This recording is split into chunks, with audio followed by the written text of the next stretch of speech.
So, your uncle. What's wrong with him? He's possessed. As in the devil? Something like that. He says a dark man is following him, watching him at all times. What do you make of it? It's nonsense, of course, but I'd be lying if I said it didn't bother me. You see, it runs in my family. Possession? No, Detective. Deteriorating melancholy. Practically every member of the Hartwood family is driven mad before they grow old.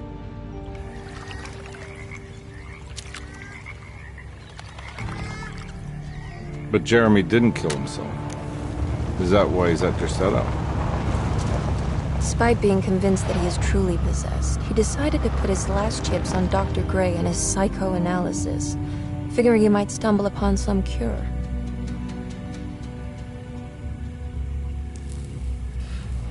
You mentioned the letter. I received a disturbing letter from Jeremy accusing the staff and all the other patients of being involved in some cult. And now they are also out to get him. Could it be real? Or is it all just in his head? It's a story he tells himself, Mr. Carnby. Anything to avoid the truth. Which is? That we're all terribly insignificant. That people mean so very little to one another. That there is no one out to get Jeremy Hartwood because he isn't worth getting.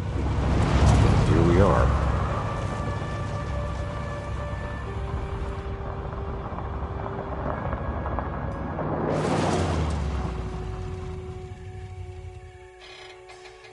My uncle's not well, Mr. Carnby. I want to make sure he's all right. Then what's my part in this? You couldn't get a cab? I just wouldn't feel safe going alone.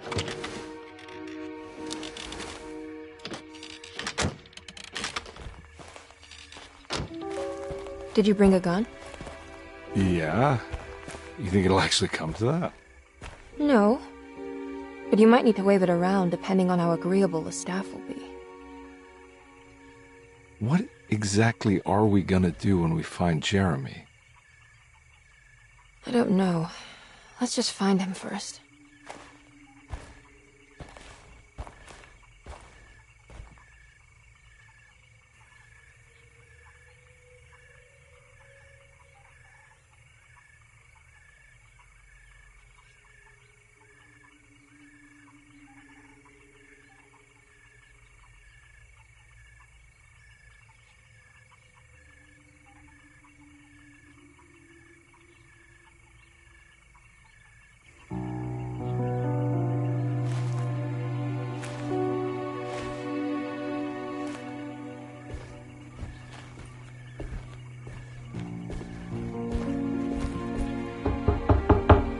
Hello? It's so quiet. Where is everyone? This is a big place. Maybe they're on the other side of the house. Stay here. I'll have a look.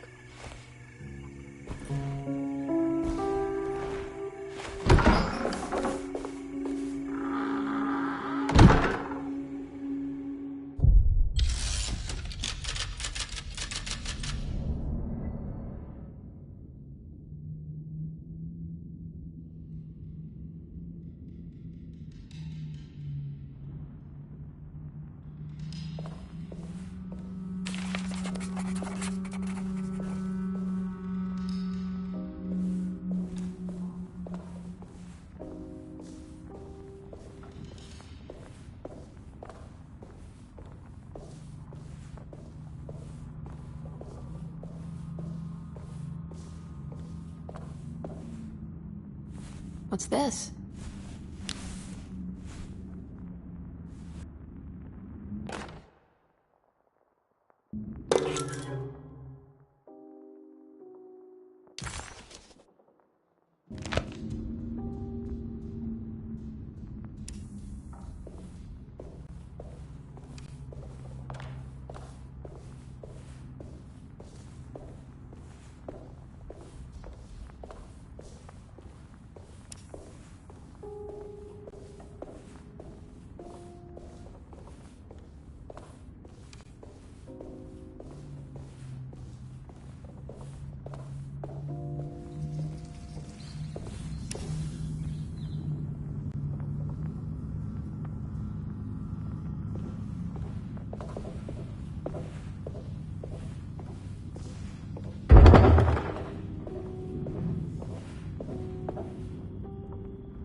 Well, I don't think I'll be able to get in there.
This must be older than Derceto.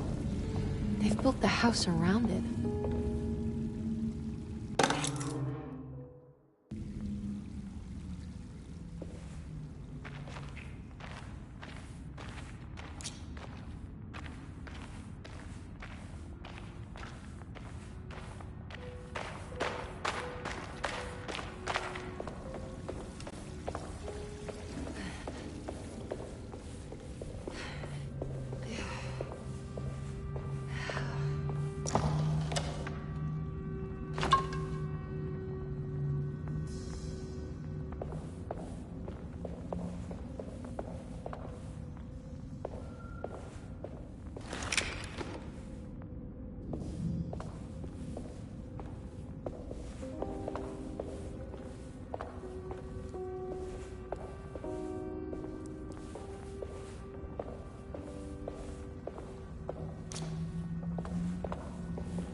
I'll just take this.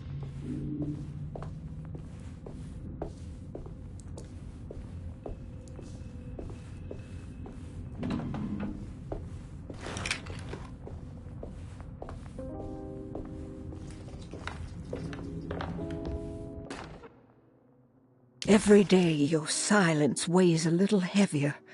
It's been a difficult year for everyone, and many have lost all hope. I read in the papers about people suffering. Pictures of dust-covered landscapes without a drop of water. I wish I knew if you were still tending the earth or if you had turned your back against us. I have started to look for help elsewhere. I pray you will tell me if I am going down a path that you find disagreeable. With help from Baptiste and Charlotte, I found comfort in the practice of the voodoo. I have long been skeptical of that Caribbean cult, but it's been of good use to me. It seems all harmless in my book. I say some words dreamt up by the Creoles, and I carry around a small pocket of gris-gris. Nothing of this is mentioned in the Bible, of course, but the French Quarter priestess tells me it's all connected. She says the Christian God is just one more perspective on the creator of things. That's what I like to think, but the other way around, that the spirits of her faith are just aspects of you, our Heavenly Father. I am so grateful for the words you gave Mr. Hartwood. We will sing your praises at St. John's Eve. The world will be blessed soon again. Only the sacrifices of the Old Testament compare to your demands.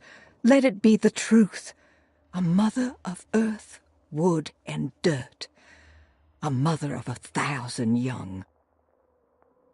Sacred sand, $1. Black cat oil, $1.50. Devil shoestrings, a quarter. That makes $2.75, madame. What was that you were telling the doctor? A goat without horns. What does that mean? Ah, you must have misheard me, madame. I said no such thing. Please, I know I don't look like any of you, but I'm devout. I'm ready to do what it takes.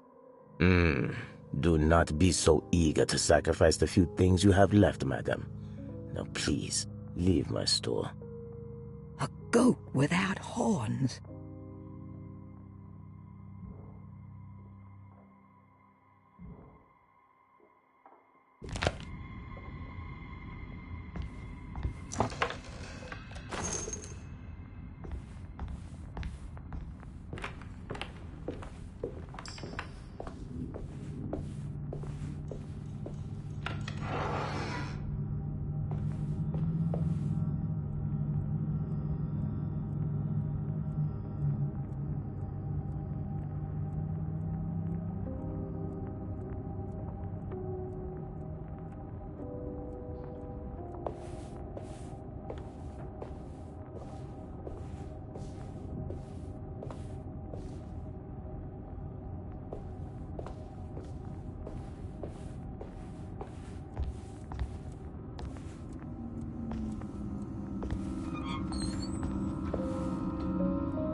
What was that?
Please do not touch the boiler. It is working after all. While the sabotage has caused a leak, only the decorative plate has been completely ruined. Let's wait for Mr. Chance to turn up and he can take a look at the leak. Mr. Waits.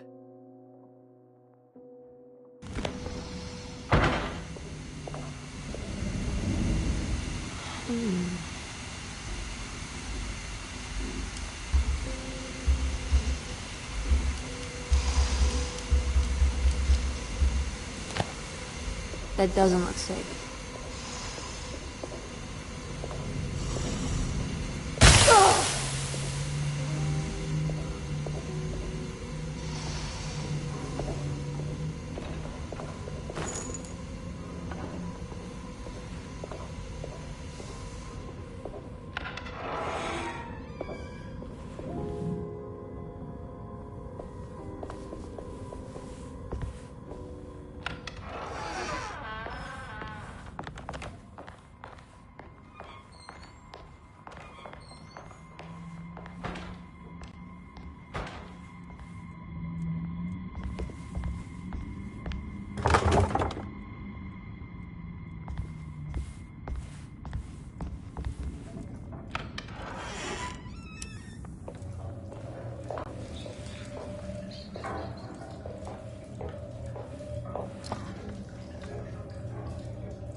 Sunday, June 22nd. I spent all day looking for Jeremy. I should have cared for the others, but I'm scared that he will do something irreversible. Cassandra is upset that I didn't give her the latest shipment of pain medication that Waits brought from the post office yesterday. I would have given it to her, but the company didn't send a new key this time around, so the box is just sitting there on my desk. They must have figured we had plenty of their gimmicky keys by now. I only remember seeing one lately. Grace was playing with it inside the grand parlor. Unless it turns up by itself, it will have to wait. I have to figure out where Jeremy is. I think Jack knew something. That dog of his found a strange rot permeating the house. She's showing us, he said. Like those blots and streaks of fetid rot was talking to him.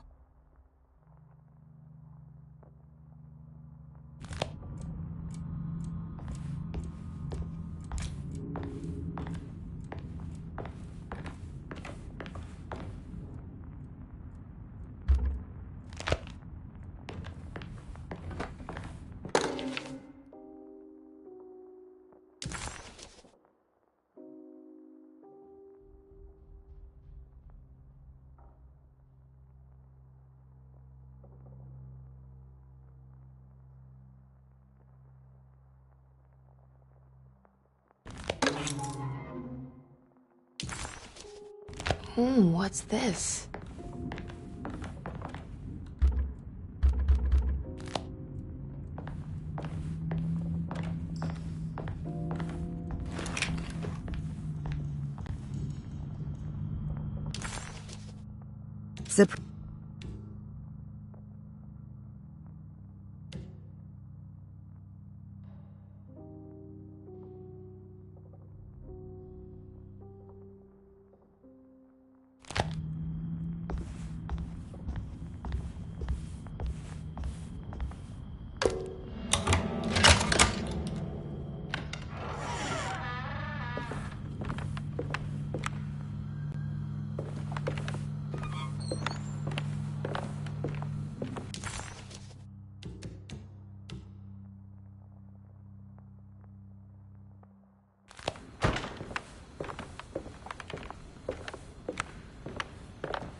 Wait, don't.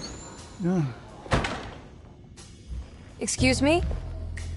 Do you know where I can find Jeremy Hartwood? Of course not. McCarthy, what are you doing? I told you not to lose sight of the girl. Don't you worry, Mags. I'll find that little rascal. Who are you people? What are you doing here? I'm sorry about all this, but I'm looking for my uncle. His name is Jeremy Hartwood. What are you doing, child? You shouldn't be alone. Go find McCarthy. Who are you? Are you here for the Fay Dodo? Go upstairs now. My name is Emily Hartwood. I'm the niece of Jeremy Hartwood. This is Detective Carnby. The police? Why are you here? No, I'm a private investigator. Sorry to bother you. My client's worried about her uncle. He's a patient here at Derceto. If you don't mind, could you direct us where to find him? No, I can't. Jeremy has gone missing. If you leave your information, I will make sure to contact you. Wait, he ran away? No, he won't leave the house. He's around here somewhere, and both of our orderlies are looking for him. That's unacceptable. Where's Dr. Gray? I want to speak with him immediately. Fine, I'll ask him. Wait here and don't touch anything.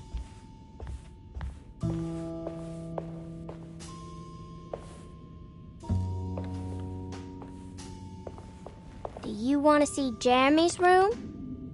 Can you show us? Follow me.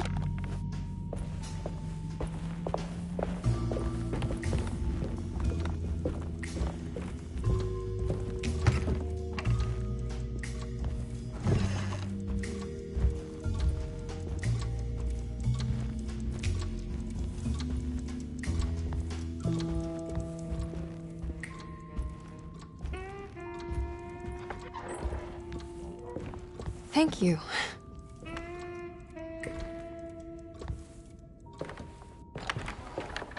Strange kid. Let's look around, see what we can find.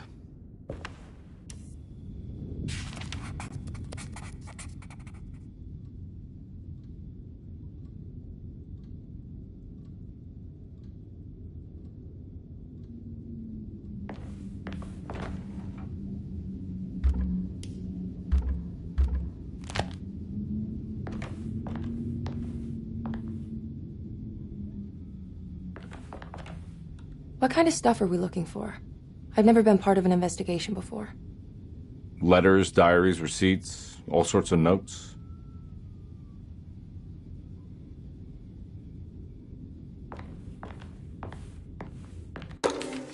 Every night the dark man stands opaque at the threshold of my room, counting the days until my spirit spills out of my tired shape. Only his pallid mask shelters my remaining sanity. Staring directly into the face of that demonic sultan would surely sunder time itself. Would he have looked the same to my father as he struggled for his life? Does his veiled face haunt my niece quite the same way? I wish so that I could rest my soul in that sunburnt convent of Teruel. Would I find you there, Juan? Or Senora Perosi, back from the beyond?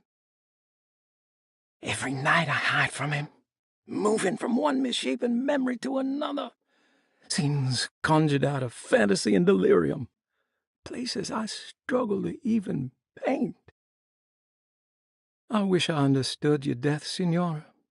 Is there anything I could do for you but bury you in that bleak necropolis?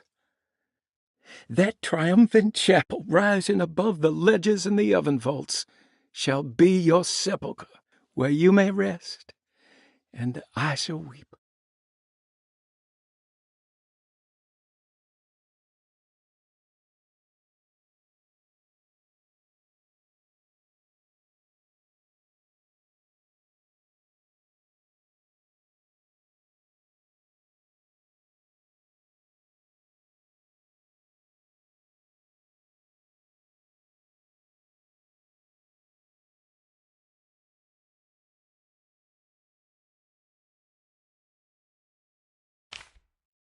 How did you first come to understand such things, Senora? How did you know that the battered boiler in the basement would lead me to Lafayette Cemetery?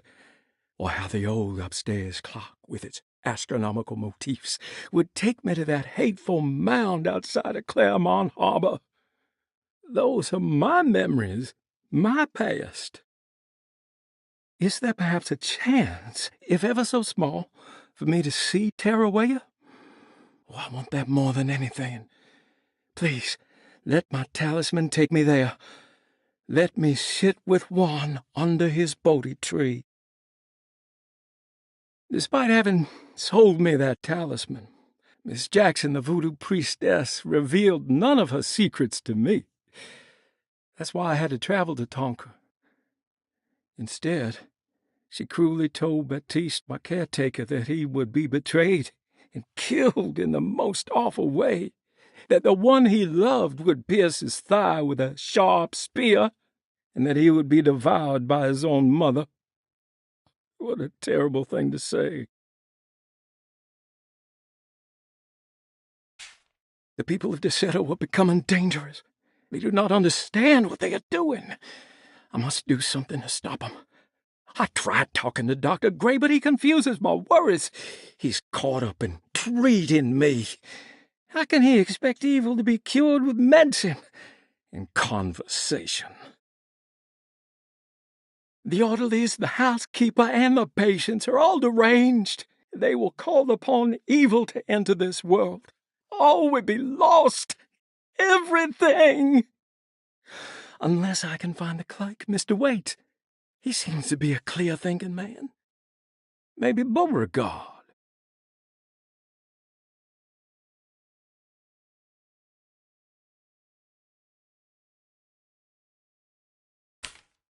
The dark man offered me a prison, and I accepted. I signed that miscarried contract and entered the dark pact. Everyone is safe, except for me.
Have you ever seen anything like this? Looks like a talisman. You mean like this one?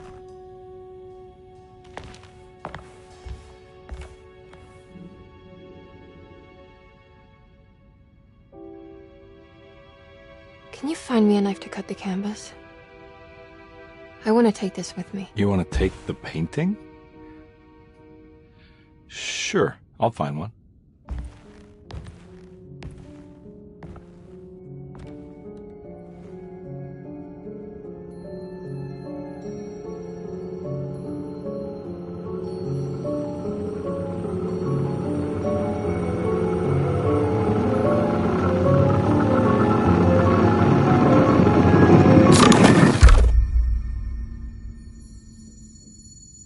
I found this tube as well. Should keep it safe for you.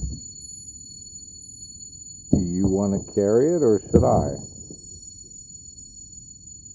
Miss Hartwood? Emily? I'll take it. Thank you. We're done here, right? I'm not sure.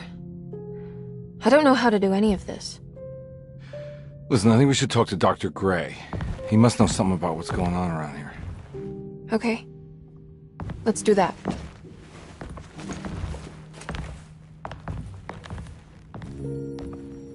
Come on, I don't want to be here all night.